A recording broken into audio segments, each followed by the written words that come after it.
Hi everyone, welcome to my YouTube channel. You're welcome back to Stitch and Carry Creation.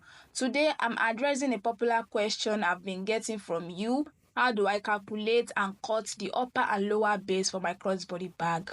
I'll walk you through the process step by step, so let's dive right in. So to start with, step 1, measuring the base.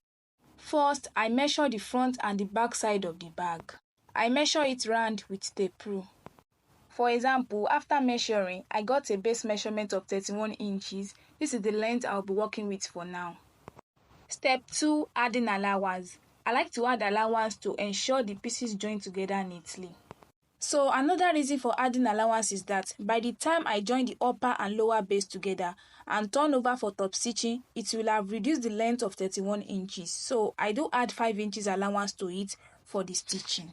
So by adding the 5 inches allowance to the 31 inches, that gives me a total of 37 inches. Measurement I'm working with now will be 37 inches.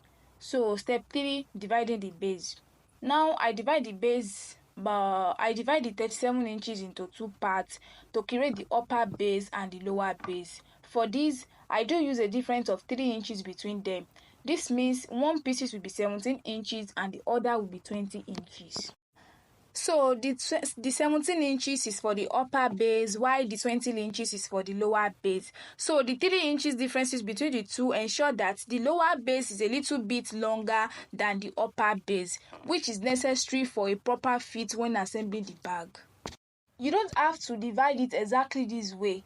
You can adjust the measurements based on the design you want for your bag. You can use 2 inches, 3 inches, 4 inches, the way you like. But personally, I prefer using 3 inches difference between it because it works well for my design and give a neat finishing.